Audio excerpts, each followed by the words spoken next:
Hello everyone. तो आज हम करेंगे कैले टेबल फॉर D4। तो हम आज सीखेंगे कैले टेबल D4 का कि कैसे इसे बनाया जाता है। ये हमारा एब्स्ट्रैक्ट अलजेब्रा में आता है। तो अब हम सबसे पहले कैले टेबल कैसे बनाया जाता है ये आपको पता होगा, लेकिन तो भी हम बता देते हैं। जितने भी एलिमेंट्स होते हैं D4 में उससे पहले लिखना है, जैसे R0, R90, R180, R270, H, V, D, D dash. फिर ऐसे बना देना है हमें, और सेम एलिमेंट हमें यहाँ पे भी लिखना है, R0, R90, R180, R270 और R360 R0 ही हो जाता है, तो इसलिए हम उसको नहीं लिखते। फिर वही H, V, D, D dash.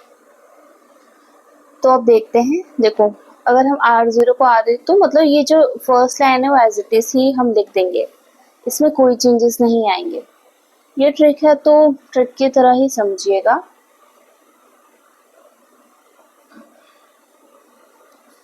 दिख रहा है ना ये वाला कलर? हाँ, तो अब इसके आगे देखते हैं हम। अब इसमें ट्रिक क्या है, अब इसको आगे बढ़ा देना है।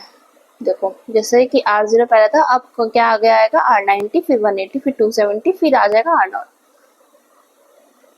ये ट्रिक है।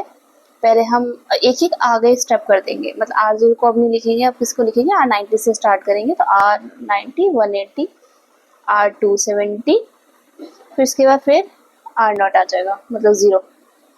फिर अब इसमें क्या करेंगे हम, एक और स्टेप को या तो ये ऐसे समझ सकते हैं कि जिसके यहाँ पे जो लिखा होगा उसी से स्टार्ट करना है।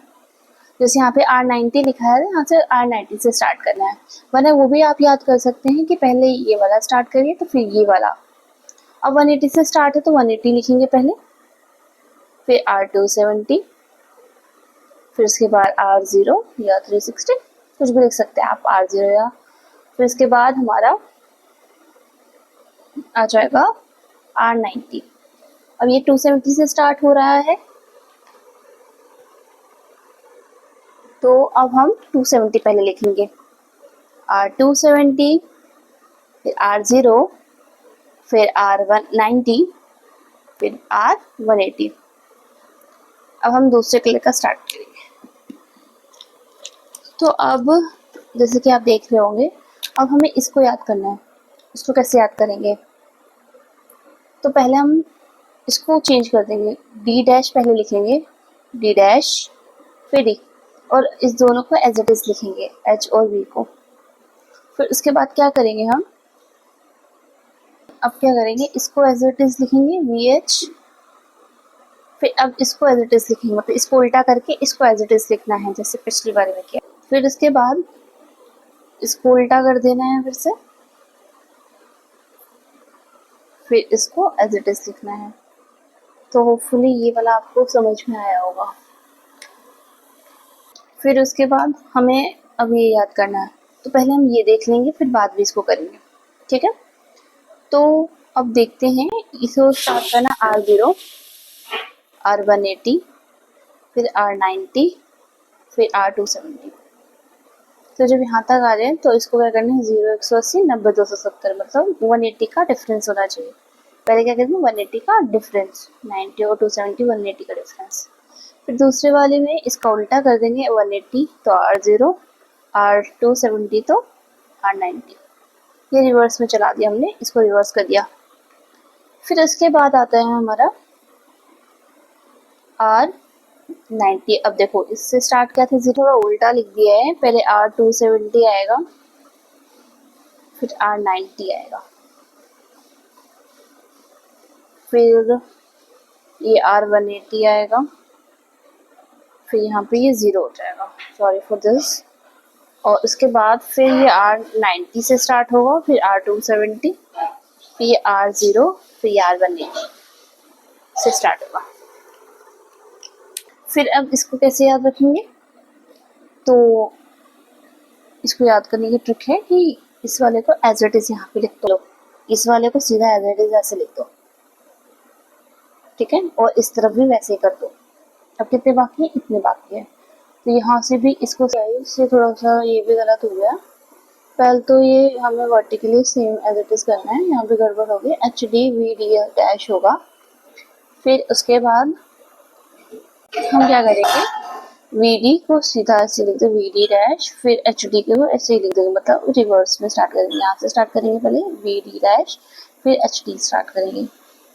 फिर उसके बाद हम करेंगे डी वी, ये वाला लेंगे डी वी,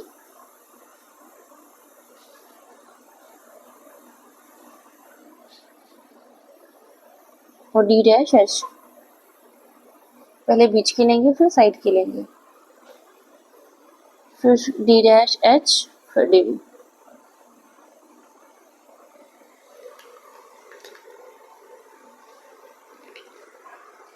होपफुली आपको समझ आएगा। एक और बार देख लेते हैं हम। पहले क्या करेंगे, इस क्योंकि यार ये 0 है तो हम पहली लाइन तो सेम होगी, फिर दूसरी लाइन में हम इतना देखेंगे, तो R90 से है तो R90 से स्टार्ट करेंगे, तो फिर R90 हो गया 180 270 फिर R0, फिर R180 से स्टार्ट है तो R180 फिर 270 फिर R0 फिर R90, 90 का डिफरेंस है यहाँ पे सब। फिर जब हमने R270 से स्टार्ट किया तो R270 फिर R0 R90 R180, तो इतना पार्ट क्लियर हो गया। फिर अब इसमें देखो ध्यान से, H we D D dash जो एज इट इज हम पहले था, पहली लाइन तो सेम होती है। फिर इसमें हमने क्या किया, इन दोनों को पलट दिया, पहले इस वाले को आगे लिखा फिर इसको पीछे, और इसको हमने नहीं छेड़ा, इसको एज इट इज लिख दिया। फिर क्या किया, इसको पलट दिया और इसको एज इट इज लिख दिया। अब इसको पलट देंगे और क्या करेंगे, इसको एज इट इज लिख देंगे इस वाले को। तो इतना पार्ट क्लियर हो गया होगा आपका। फिर उसके बाद हम यहाँ से स्टार्ट करेंगे। तो पहले देखो ध्यान से देखो, R0 से स्टार्ट हो रहा है, यहाँ पे 180 का डिफरेंस है, R0 R180 R90 फिर R270। फिर इसके बाद क्या करेंगे, हम इसका रिवर्स कर देंगे, तो R180 फिर R0 फिर R270 R90। अब लेकिन थर्ड लाइन में क्या होगा, हम R270 से स्टार्ट करेंगे, फिर R90 हो जाएगा, फिर R180 और R0, मतलब इसमें जो हाईएस्ट नंबर है 270 वाला पहले आएगा। फिर उसकी अगली लाइन में क्या करेंगे, R90 जैसे हमने इसमें किया था ना, सेम एज इट इज यहीं पे ये रूल फॉलो होगा। फिर उसके बाद हम यहाँ पे आएंगे, तो पहले जो लाइन है ये वाली लाइन, इसको हम एज इट इज लिख देंगे। फिर उसके बाद क्या करेंगे, हम इसको पलट देंगे, पहले डी डैश वी लिखेंगे फिर डी एच लिखेंगे, ऐसे किया।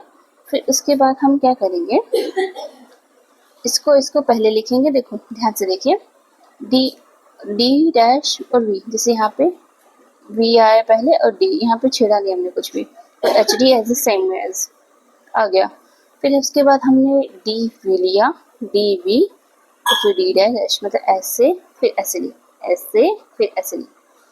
फिर उसके बाद हमने क्या किया, डी डैश एच को एज इट इज लिखा और उसको भी एज इट इज लिखा। तो ये होपफुली आपको क्लियर टेबल आ गई होगी D4 की बनानी।